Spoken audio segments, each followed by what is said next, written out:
It's spring football has sprung, the 2-minute drill. Eugene Obah with you, and I wanted to talk about the Birmingham Stallions in terms of their attendance and some of the broader implications for the team and really also for the league's viability as a whole. Now, over the past few weeks, we've talked about on this show the declines in attendance in St. Louis and DC. Now, it seems now that things seem to have stabilized a bit, still down, but has stabilized. DC has kind of sort of trended up a little bit last week.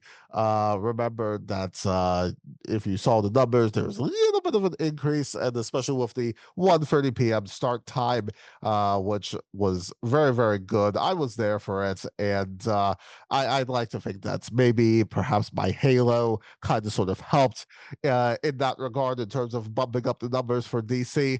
But in all seriousness, though, if you have, I've said this, if you have two of your strongest teams, historically strongest teams in the league in terms of attendance decline, then what does that mean for the long term viability of the league? And looking at the concerts as well, if you look at each of these teams, the strongest numbers have been in the home openers. And that has not seemingly at this point has not seemingly translated downstream to the rest of the games. And there's an argument to be made, I think, that perhaps the energy, the marketing energy that went to the concerts probably should be redirected or at least maybe balanced out with a greater emphasis on the local marketing. I said on last week's show, you have DC sharing the same marketer as Orlando. And it would make sense to share a marketer if, say, Baltimore had a UFL team. You could have synergy in DC and Baltimore, but DC and Orlando are different markets. And that is something that has got to change. You have to have local people marketing this stuff. You really, really do. Now, looking at Birmingham, this past Saturday, 4,705 announced attendance. Now, there were some rumblings on Twitter about, oh, was there a higher number out there somewhere, that sort of thing. But credit to State of the Stallions. He contacted the league office and got the official number, and it was exactly what it is 4,705. 4,705 this past Saturday. In week 5, 8,120. And then in week 4, the home opener with Gucci Mane, 18,340. Now, you look at this from the home opener to now up to this point, it has been a precipitous decline. And it stands out, unfortunately, for Birmingham for all the wrong reasons because this is a higher decline than any of the other teams in this league. In fact, if we put up this chart over here, you look at this Birmingham home opener to game two, 55% percent decline, a little over 55%.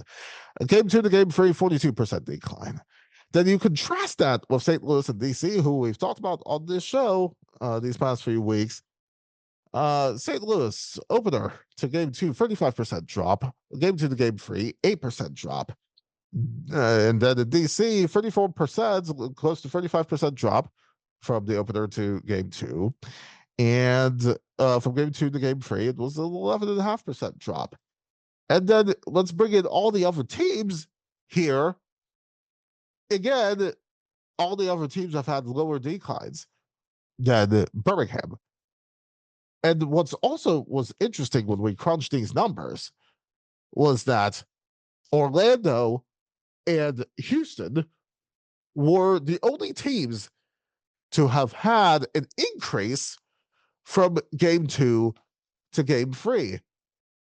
So I don't know. Look, the record, I mean, yes, the record has not helped for Birmingham. Remember, there's a saying that goes, when you win, you have friends. But then even when Birmingham was winning, even when you were winning, you weren't exactly bringing the friends with you. So it's a very tough thing to see. Now, look, DTR, he's got his sea legs underneath him, which is great, really, really good. And I think that that could really, of course, change a lot of the fortunes here in the stretch. Um, but sometimes you do have to wonder in looking at these numbers here. You do have to wonder as to whether or not Birmingham is giving Mike Rapoli a little bit too much ammunition in terms of moving Birmingham, perhaps, to Boise, Idaho, maybe answer Boise Stallions. Or if Birmingham is to be kept, then perhaps it's time to go to a different venue from Protective, perhaps Hoover Met. So I don't know. And it's one of those things. Remember that the Panthers, the Michigan Panthers, were the only team last year to increase their attendance significantly at that. I think it was something like what, 41%, 42%, something like that, that sort of thing. And they were, with the venue issues, Ford Field, the lease was expensive. Uh, you know, they were tossed like hot garbage. They were tossed like hot garbage. Not that the team was garbage, mind you. Let me be clear about that. But even with a significant increase in attendance, they still were tossed out. And then you look at um Michigan, not Michigan, the Showboats, the Memphis Showboats, that 4,705 number was higher than all but one of their games last year. And if you really want to go to another direction on that front, the 4,700 number was lower than any of the games of the Vegas Vipers. And their stadium, Cashman, which is going to be redeveloped, their stadium is not going to be confused for the Bellagio. I can tell you that. So, look, the reason that to even focus on these numbers, and a lot of people talk about, oh, I see on Reddit that people complain that, oh, attendance and ratings are talked about way, way, way too much as opposed to the football. I'm like, look, if you don't have attendance and you don't have ratings, then you're not going to have any games to even talk about. So these trend lines, looking at these trend lines, are very, very important here. And if the long game, think about this, if the long game is to get investors to buy up these franchises, then to have these as franchises, then the question is, as an investor, and as an investor, you have to be dispassionate about all of this.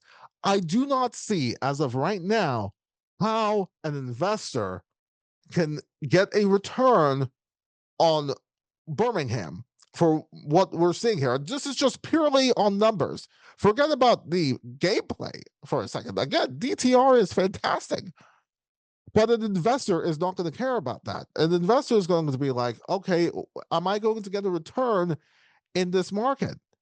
Am I getting a return? And I pointed out on the show in March when we launched the show, of all of the teams in the league, according to the US Census, Birmingham has got the lowest median household income. And I say that not to be a snob or to be like, oh, well, hey, people are not deserving of having professional football. But if we are going to talk about external factors hurting attendance, gas prices, world events, that sort of thing, attending games is kind of sort of a luxury.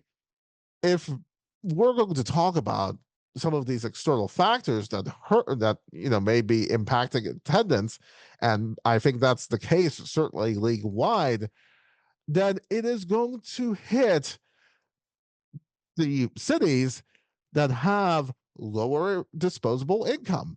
That's just what it is. Again, this is not to be a snob or anything, but again, as an investor, you have to be very dispassionate about this and wonder, okay, are you going to get a return on the investment over here? It's just what it is. So they are not, and listen, investors if I'm an investor and I'm looking at this and I'm seeing that in spite of back-to-back championships, the attendance has declined, then again, that's a bit of a concern in all of this. And remember, a lot of people will bring up DC. All right. And if you watch last week's show, I had a lot to say about DC's attendance as well. Okay. But in this, we're talking Birmingham. And it's just one of those things. You look at that 18,000 number now, it's almost like kind of sort of one of those meme stocks. It's kind of like, pump, pump, pump, pump, pump, and then dump, dump, dump, dump, dump over here. That's what it kind of sort of seems like at this point. Again, highest declines of any of these teams in the league in terms of, game one to game two, and then game two to game three. So the Stallions, they're not quite, as I said last week, Stallions are not quite in the emergency room. Houston kind of is, but right now it seems that Rapoli, for all of the needling, he may be on to something here. And again, this is just ammo upon ammo upon ammo. And I will be very interested to seeing what the numbers look like down the stretch, especially with DTR performing well. Because if the numbers don't go up, especially in spite, despite the fact that DTR is winning, then you have just made Mike Rapoli's case for moving the team a whole lot easier. So, look, hope springs eternal. Hope springs eternal. Things can change. Anything can happen in this league. It's very, very unpredictable, and that's why I enjoy it. But right now, you're just making Mike Rapoli's case a lot easier. And, I'm not saying that it's necessarily right, but again, as an investor, you have to be dispassionate. You have to be dispassionate. You have to wonder whether Boise or any other market might provide a bit of a better return. Who knows? So let's wait and see what happens here. And look, I know that there are a lot of people who will say, oh, too much relocation. There needs to be stability. There needs to be a lot of things that go on in this regard. Oh, you're an unserious league if you keep moving teams and all that. But I want to give another example here, and that's with the WNBA.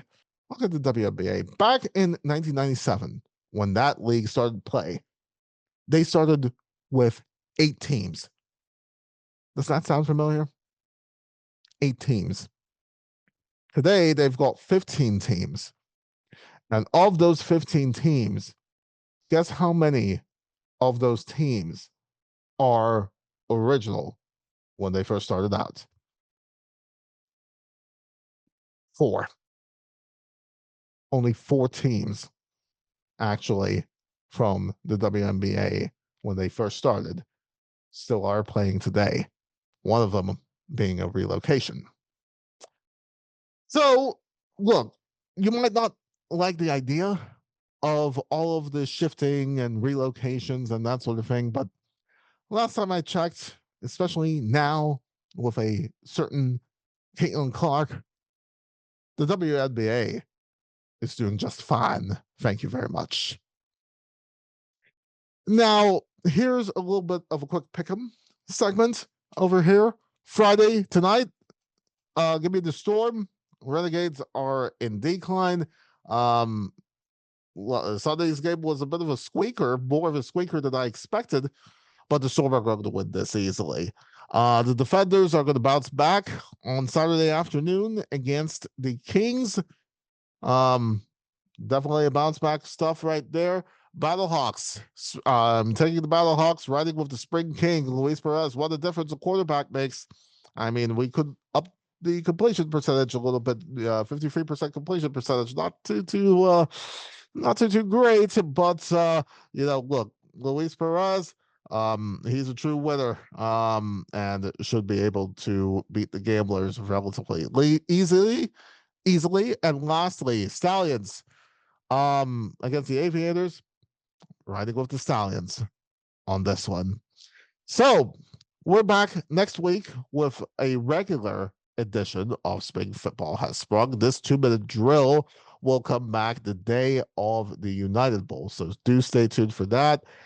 Do subscribe, ring the bell, youtube.com/the CSE channel. Like, subscribe for all the fun stuff that we do, including the shorts that we have here, SFHSOT. And until then, please, please don't fumble in the end zone.